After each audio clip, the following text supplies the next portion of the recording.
All right, good morning, everybody. And what is today's topic on Coffee and Questions? I had a request to help somebody build an end table, and it was going to sit in the entryway, and he really wanted it done out of steel, and he wanted to do his own wood top to it. And I told him, yeah, sure. So we've got some ideas off of the web, and we went ahead and we laid it out on paper. Asked him, hey, how high do you want it? He wasn't sure, so we took a tape measure. We figured out the approximate height that he wanted, the width, and we got the basic dimensions, and we thought, all right. So then we went out to the steel supplier, and we picked up some steel. I'm going to change the picture. Like I said, no long intros. Let's get right after it, and let me show you what we did and how we did it. Okay, went out to the steel supply place. Like I said, we went to where the cutoffs were, and there's scrap pile towards the back. Kind of went through, selected a bunch of things. And then we also, because we had to stop at Home Depot and Lowe's and pick up the wood for the project, and I'll show you that in a minute, we went ahead and picked up some rebar like you see here in the picture. He was very smart. He went ahead and he bought 50 horseshoes from me, which was a good deal for him. I mean, and he used them on this project, and he'll have plenty more for other projects later on. We came home, we started laying this out on how we were going to do it. We already knew, like I said, the basic dimensions. So here's 3 different shots of exactly what we did.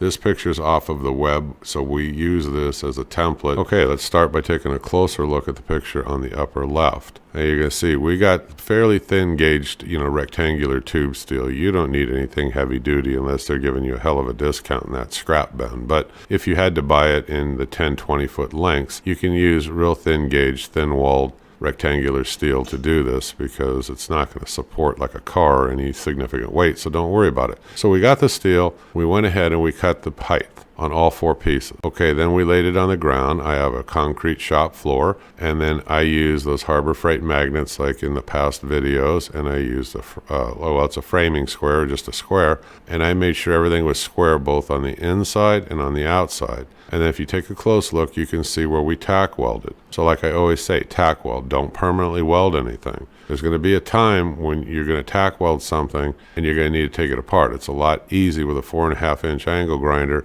and a cutoff wheel to reach down and touch the tack weld and then take this thing apart than it is to try to, cut through an entire welded bead. So we went ahead and we did that back piece. Now we turned around with the rebar and the cross member you see here in the front piece towards the bottom, and we laid these pieces on the ground. We lined everything up. We went ahead and we tack welded everything, and then we went ahead and we stood them up, and then we put in those lateral pieces that are going across, and this completed the basic frame. So now what you see over in the middle is that basic frame. Once we had all of the pieces welded together, we welded the sides. Take a look at the bottom. You can use fat, probably like 1 inch, I think, if I remember right, wide cold rolled steel, to create the straps on the bottom right there that you see. The rest of it is all tube steel. And then as you come up towards the top, you can see where we wrapped it with a little bit wider of cold rolled, I think this was almost 2 inch. We went around the face of it in the front to give it an edge.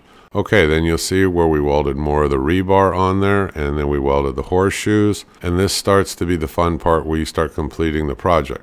Where you want to go slow and take your time is when you're first doing the frame of this. You want everything square. You want it to come out as level, absolutely level as you can. So you want each one of these angles to be squared. So take your time and do that. I keep re-emphasizing it, I know, but this is where people make the majority of their mistakes all the time, is they get in a rush. They don't do that. Things start coming out of whack as they get closer to completion and they can't figure out what went wrong. Well, what went wrong is square it, double check your squareness, triple check it, then tack weld. Okay, so those are first 2 good tips in completing this. Okay, then take a look over on the far right. You'll see where we turned it. We have it facing forward, just like he does here in the picture. Let me change this and I'll show you what we did next. I'm sorry, before I do change the picture and go on, there's one note I wanted to make. We did clean this steel up when we got it back to my garage. It's coated, like I always say in the videos, with cosmoline. So we wipe these down really well with acetone. I use a 4.5 inch angle grinder. It's either got a 60 or 80 grit sanding disc on there.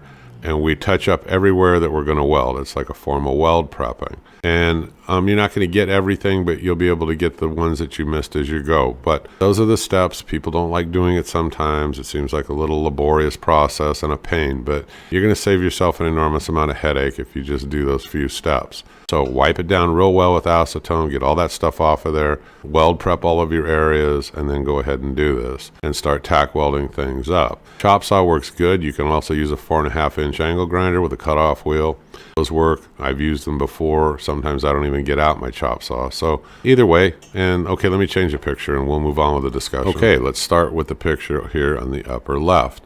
Now, we did something very similar. Now, we wiped it down one more time. After you get done welding this thing out, you're done tack welding now, everything looks good, you've got everything square, it looks great, and then you finish off all your welding. Okay, now when you're done welding, I go back with that 4.5-inch flap disc. It's either got 80 grit or 120, and I clean up all the splatter and all the junk, and I go over all the welds, and I smooth things out, and I round them out and make everything look nice and pretty. And when I know that it's to that point and it's looking good and all my holes are drilled, because you'll see on the top here those cross members as well as on the bottom where we drilled holes. Now those holes are going to be when we put the wood on there.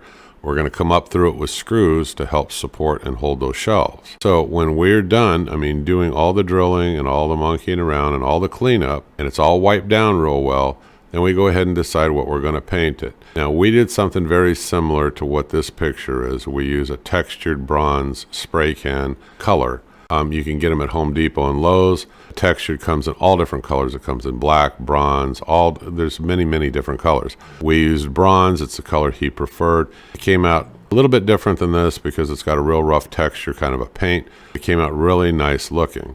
Okay, now the next step, this friend of mine we were doing this with, he kind of got it a little out of protocol here. He had the pine board that he had bought out at Lowe's, and I've got a table saw, skill saw, they're basic tools, and we went ahead and we cut the boards the way that he wanted them, and we set them on there, same way that this guy did here in the picture. But I told this friend of mine, he was ready to go screw these down. I go, don't do that. Hold on. So we pulled them back out of the table. He hadn't screwed them down yet, but we had laid them in there and we made sure that everything was going to fit perfectly fine. At that point, we took them out and we started, now most of this pine is, fairly well sanded. It's not perfect. You can start off at 80 grit if you want. We started off at 120. We used a random orbital sander. And it takes a little bit of time, but you're going to really appreciate the finish if you do kind of what I'm saying. We started off at 120. We sanded the daylights out of it. Then we went to 150. Okay, and then from 150, we went to 220. Okay, now on the top piece, we went from 220 to 320. So this is a very important step to make sure that you finish this really well so it looks perfect when you're done or close to it. Now at 150, it's always good. I take a sponge, not wet, but it's damp, and I go over everything, and it takes it about 10, 15, 20 minutes for it to dry. That will raise the grain. Then we hit it with 220, and you can do it again and raise the grain if you want. I didn't. We went over it with 320. Then we turned around, and we went with a polyurethane finish, and I believe that's what the guy did here in the picture. It came out very similar, the same. We used 4 coats in total. It took him, we did 1 coat a day. And after 4 days, we turned around and we put it back on. Now, a lot of the literature is going to tell you let this stuff sit for a week and gas off totally. But it was good enough to touch, and it's good enough to handle to set these on there. And then from the underneath side, I believe he just used simple drywall screws, and he screwed the boards in and created the base here and the top, and it turned out perfect. Okay, so questions. One question is, hey, wouldn't it have been better if I would have used lacquer? Yes and no. I have a spray gun here at home. I did a review on it. It's called a Badger. It would have worked perfect for this project, or you could use rattle can lacquer. Yeah, it would have, but you have to spray the lacquer. Even with brushing lacquer, unless you have a little bit of experience behind you, it's going to set up way too fast on you. But we went with polyurethane. I think it came out really great because it's an indoor piece of furniture. It's not, outdoor. I wouldn't use lacquer anyway if it was outdoor, but I'm just making that as a comment. But it would have been fine if you would have used lacquer, sure. No, you don't. Okay, your question is, do you have to use rebar? No. When you're out at the steel supplier, they sell cold rolled round steel. See if they have something in 3/8 or some kind of a decent thickness. You can use it. We just went the rebar route just for the heck of it because we liked what was in the picture, and he wanted more of an industrial kind of a look for an end table. So this kind of gave us that industrial look, I guess you could say. Leveling the top. Okay, well, when you have this thing leveled and you set it on the ground, set yourself a level across it, okay, before you put that band around that lip, because you can always grind down with that 4.5-inch angle grinder and a flap disc, put a 40 grit or a 60 grit on there, and you can take down any of these uprights, of that rectangular steel, like, just a little bit at a time without having to actually cut it. And you can just take it down until you've got this thing perfectly level. It's just a matter of playing around. Question, did I use primer before I painted it? Well, after you have this thing all cleaned up and all the splatter and stuff off of it, like I'm telling you, and you've wiped it down with acetone, I just shot it with black primer. I think it was Rust-Oleum. We put a coat on there, and then I think we used 320 or 400 grit, and we very lightly sanded over it. We cleaned it off again because it was going to go inside, so we wanted the finish to be as nice as possible. So we did the primer. I went over it with 320 very lightly, got all the little dust nubs and all that stuff off of it, and then we washed it down. We dried it off real well, and then we shot it with that textured paint that I was telling you about in a spray can. Now, when that was done, we went over it with 2 coats of Rust-Oleum gloss. I mean, I've got a lot of Rust-Oleum gloss, and we put 2 coats on there. It gives it a real nice kind of a wet look on top of that textured paint. So it turned out really nice. I mean, but that's the way we did the finish. Some people don't go through all of those steps. They just go ahead and shoot black on it or whatever they do, and they call it done. When it comes to a piece of furniture that's going to be used inside, we kind of went through the extra steps because we wanted it to turn out very nice and very nice looking when somebody looks at it or goes over and sets things on it, and you don't want all these little nubs and all this crap showing. So it's worth the extra time. That's all I'm saying. But what's the difference between an okay or an all right looking finish and a fantastic finish? Well, the answer is a little bit more time. So we used a little bit more time, and it came out beautiful, I think. Yeah, you're referencing the first picture here on the top left, and you're noticing there's those little nubs of steel that have holes in them. Well, that's for the wood when you set it on top. You don't have to do it like it's here in the picture. I mean, you can use 1 inch or whatever you got laying around of steel, and you just cut a bunch of little short pieces, and you weld these tabs in there, and you just drill holes through them, or you drill the holes first and weld the tabs on. Either way, the tabs going around it is just for securing that base to it when you start to lay your wood top on it. But yeah, I'm sorry. You know what? I didn't mention that earlier in the video. But yeah, we did that on the top and the bottom also. I didn't do it quite the way this guy did it. We just used small pieces of cut off steel. We drilled holes. I mean, through a drill press, you can use a hand drill. And then you just go ahead and you weld these on there, and then that gives you the additional securement when you go to set the top and the base on here when you come up through the bottom with the screws. It's hard sometimes when you do the videos to remember every single little detail, I guess, but I'm glad that you bring it up because, it has me stop, go back, and explain it, because I always like to explain in the videos in enough detail and try to keep things as simple as possible so that when you go out to do it in your shop, it's like, oh yeah, I remember. I mean, he took us through it step by step. So, hopefully that's what I've done here so that you're able to go out and do it if you choose to build one of these yourself. No, when your question is like on cutting the boards, we just use the skill saw. There wasn't that many of them here to do. I mean, I could have set up the table saw, if we really needed to do a lot of trimming, on that width, I mean, by ripping them, but we didn't have to. Yeah, we could have done more to it. I mean, I could have stained this and made it a darker color. That might have improved it some. I don't know. It's a preference. It's your personal, taste when it comes to this stuff. You could have distressed it. You could have done a multitude of things in terms of the finish. But he liked the pine and the way the character was in the pine with the knots and stuff, so we just sanded it, and we kept it this much, much lighter color. But yes, by all means, you can get stains from out at Home Depot, Lowe's. You can go that route too. I would let stain, if you're going to put stains on there, I don't care what the can says. When I stain things, I let it sit for at least overnight. Sometimes I try to target 24 hours of drying time before I do anything else after applying a stain. I know the can says that you can do all these things in a shorter frame of time. It's just my habit and my way of doing things. But anyway, I hope that answers your question.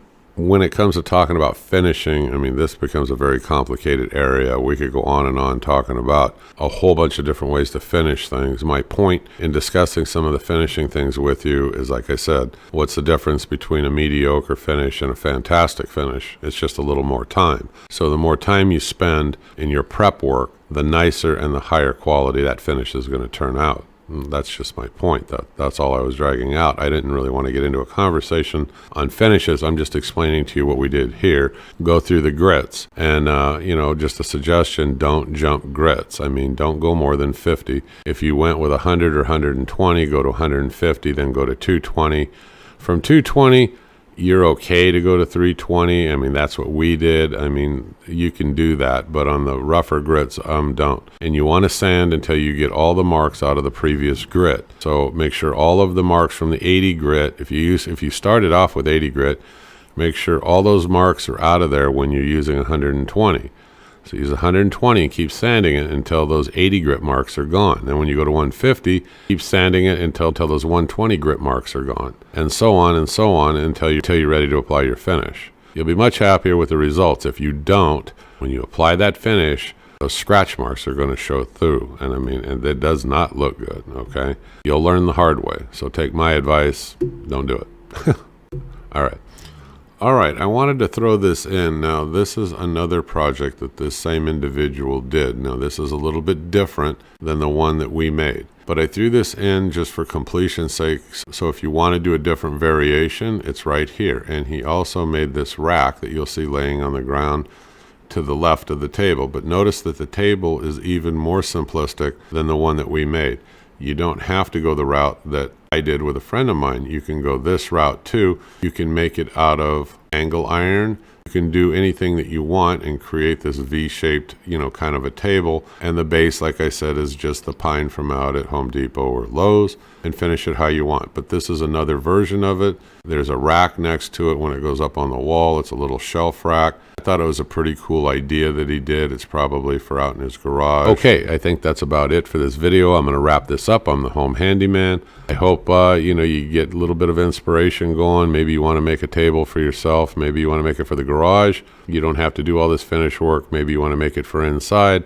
And you can get out there and play around and have some fun with this stuff. Give me a thumbs up, click subscribe, and keep following me. And I'll keep doing these videos as long as people enjoy watching them. Thank you, folks, very much, and I'll see you again.